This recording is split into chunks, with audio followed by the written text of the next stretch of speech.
mindent kéne még elmondanom, s nem teszem, talán már nem is lesz rá alkalom, hogy elmeséljem, milyen jó, hogy itt vagyunk, mint régi jó barátok. Egyet mondunk, s egyet gondolunk.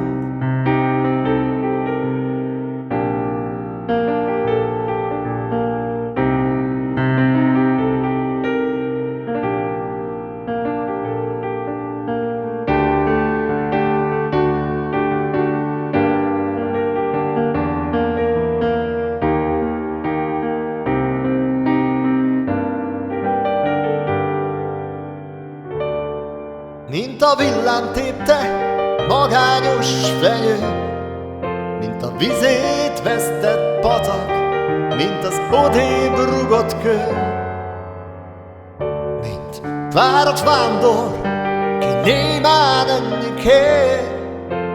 Otthont, házat, hazát, nyugalmat már többé nem remél, s már a lényeget még nem értheted, amíg nem éltél nehéz éveket.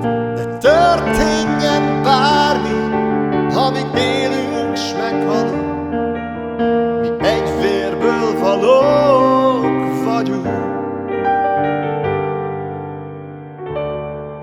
Mint a leszakított, haldokló virág, mint az 5 millió magyar, akit nem hall a nagy világ. Mint porba hullott mag, mi többé nem ered, s nem vigyázol rá, olyanok leszünk mi is nélküled. S bár a lényeget még nem értheted, amíg nem éltél nehéz éveket. De történjen bármi, amíg élünk s meghalunk, mi egy vérből valók vagyunk. De történjen bármi, amíg élünk s meghalunk, mi egy vérből valók vagyunk. Mi egy vérből valók vagyunk. Mi egy vérből valók vagyunk. Mi egy vérből valók vagyunk.